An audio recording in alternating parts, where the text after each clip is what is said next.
बात लखीमपुर खीरी की, जो बन गया है अब सियासत का नया अखाड़ा। लखीमपुर खीरी हिंसा मामले को लेकर सियासत है वो थमने का नाम ही नहीं ले रही। समाजवादी पार्टी के अध्यक्ष अखिलेश यादव लखीमपुर खीरी पहुंच गए हैं। ऐसा माना जा रहा है कि आज ही कांग्रेस नेता नवजोत सिंह सिद्धू और बसपा नेता सतीश चंद्र मिश्रा का भी लखीमपुर खीरी जाने का प्रोग्राम है। इससे पहले कल हमने कांग्रेस सांसद राहुल गांधी और प्रियंका गांधी वाड्रा को मृतक किसान के परिवारों से मुलाकात करते देखा। आज इस मसले पर सुप्रीम कोर्ट में एक अहम सुनवाई भी हुई है। इन दोनों खबरों पर जो ताजा अपडेट है वो हम आपके सामने रखने वाले हैं। लखीमपुर मामले पर बात करने के लिए मेरे साथ जी मीडिया संवाददाता दिलीप मिश्रा जुड़ चुके हैं और दिल्ली से मेरे सहयोगी दानिश आनंद भी जुड़ चुके हैं। सबसे पहले हम दानिश के पास चलते हैं जो इस वक्त राजधानी दिल्ली से हमारे साथ मौजूद हैं। दानिश, सुप्रीम कोर्ट ने आज एक बड़ी अहम सुनवाई की है लखीमपुर खीरी मामले पर, तो हम ये आपसे जानना चाहते हैं कि आज जो सुनवाई हुई है, हियरिंग हुई है, उसमें सुप्रीम कोर्ट ने क्या क्या टिप्पणी दी है, राज्य सरकार को क्या निर्देश दिया है? हियरिंग करी थी और आज की सुनवाई में सीबीआई ने बेंच में इसकी सुनवाई करी थी। तो जहां तक आज जो पूरी सुनवाई थी उससे कोर्ट ने यूपी गवर्नमेंट से स्टेटस रिपोर्ट मांगी है और वो ये जानना चाहते हैं कि अभी तक कितना एक्शन लिया गया है। आज के आर्गुमेंट के दौरान से यूपी के काउंसिल ने सुप्रीम कोर्ट को ये इन्फॉर्म करा कि ऑलरेडी एक पैनल उन्होंने बनाया हुआ, स्पेशल इन्वेस्टिगेटिव टीम बनाई हुई है जो पूरे मामले को सही तरह से उसकी जांच पड़ताल कर रहे हैं और साथ ही साथ FIR भी इससे लॉन्च करी गई है। लेकिन जो स्टेटस रिपोर्ट सीबीआई के द्वारा मांगी गई है इससे सीबीआई ये एग्जैक्ट डिटेल जानना चाहते हैं कि जिन 8 लोगों की मौत हुई है वो कौन लोग हैं और कैसे जाकर उसकी मौत हुई है। लेकिन आर्गुमेंट के दौरान सीबीआई ने ये भी बात कही कि ओवरऑल अगर इन्वेस्टिगेशन को देखा जाए तो ऑपोजिशन भी और देश में अलग अलग जगह आवाज यही उठी है कि ये एक फेयरली इससे इन्वेस्टिगेशन नहीं हो रहा है। इसी के चलते सुप्रीम कोर्ट ने यूपी सरकार को आदेश दिया है कि कल तक वो एक स्टेटस रिपोर्ट फाइल करे। और सुप्रीम कोर्ट के इस कदम के बाद हमने देखा कि कुछ अरेस्ट भी हुए हैं। और लेकिन अगर हम पूरे ओवरऑल अगर मामले की बात करें तो ये मामला कोर्ट में तो बिल्कुल है, लेकिन ऑन ग्राउंड अगर हम सिचुएशन देखें तो ऑन ग्राउंड ये देखने को आ रहा है कि पूरा एक पॉलिटिकल बैटल ग्राउंड बन चुका है मामला और अलग अलग पॉलिटिकल पार्टी के अनेक रिप्रेजेंटेटिव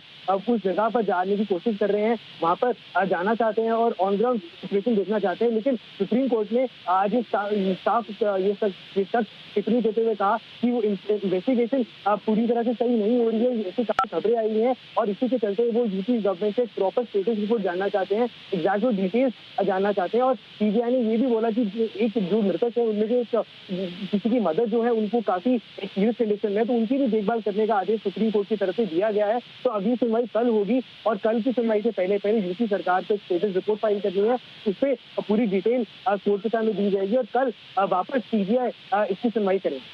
ओके, चलिए दानिश, बहुत शुक्रिया आपका हमारे साथ जुड़ने के लिए। तो ये कुछ अहम टिप्पणियां हैं जो हमने सुप्रीम कोर्ट की तरफ से आते हुए देखी है। लखीमपुर खीरी हिंसा का मामला इतना बड़ा हो गया है कि अब हमने देखा कि सुप्रीम कोर्ट को इसमें फाइनली अपनी टिप्पणी करनी पड़ी और राज्य सरकार को, जैसे आपने सुना, दानिश ने खुद ही अपडेट दिया कि अब इसकी अगली सुनवाई कल होनी है और एक तरह से पूरे जो इसके डिटेल्स हैं वो सामने आते दिख सकते हैं। चलिए दिलीप, अब हमारे साथ दिलीप मिश्रा, ये लखीमपुर खीरी जो ग्राउंड जीरो रिपोर्ट है वहां अभी क्या अपडेट है उस पर बात करने के लिए मेरे सहयोगी दिलीप मिश्रा मेरे साथ जुड़ चुके हैं। दिलीप, जरा बताइए, हम लगातार लखीमपुर खीरी हिंसा का जो मामला है वो कंटिन्यूअसली ट्रैक कर रहे हैं।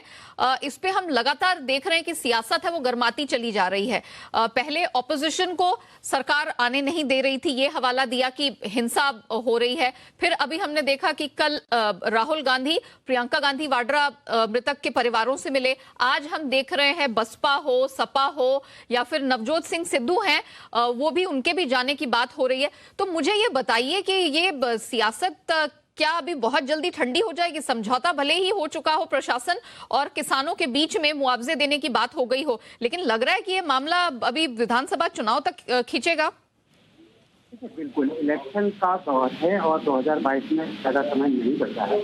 मैं आपको बता दूं जिस तरीके से पूरा अब सिनेरियो है सारा इलेक्शन पर ही डिपेंड हो गया है और लगातार इसी के तहत आपको जो लीडर्स हैं वो पॉलिटिकल टूरिज्म करते हैं जो वहाँ पर नजर आ रहे होंगे और ऐसा हो भी रहा है ज़्यादातर इस तरीके के मामलों को बढ़ा चढ़ा के, हालांकि प्रशासन ने भी पूरे मामले को जो मैनेज कर दिया था और किसानों की मांग मानते हुए दिलीप आपके ऑडियो में क्लैरिटी नहीं है, कुछ दिक्कतें आ रही हैं। हम वापस से आपसे जुड़ने की कोशिश करेंगे, लेकिन फिलहाल तो डेवलपमेंट यही निकल कर आ रही है कि लगातार इसमें सियासत गर्माती चली जा रही है और ये एक बड़ा सेंटर पॉइंट या फोकल पॉइंट हो सकता है अगले साल कुछ ही महीनों में जो यूपी में विधानसभा चुनाव है उसमें ये एक बड़ा सेंटर पॉइंट हो सकता है। और इस मुद्दे पर हम देख सकते हैं कि आने वाले दिनों में ऑपोजिशन है वो सरकार को क्लियरली घेर सकती है। आपको बता दें, लखीमपुर खीरी हिंसा की जांच के लिए एक सदस्यीय आयोग का गठन कर दिया गया है। इलाहाबाद हाईकोर्ट के रिटायर्ड जज प्रदीप कुमार श्रीवास्तव आयोग के प्रमुख होंगे। इस जांच आयोग का मुख्यालय लखीमपुर में ही होगा। साथ ही आयोग को 2 महीने के भीतर अपनी जांच पूरी करनी होगी।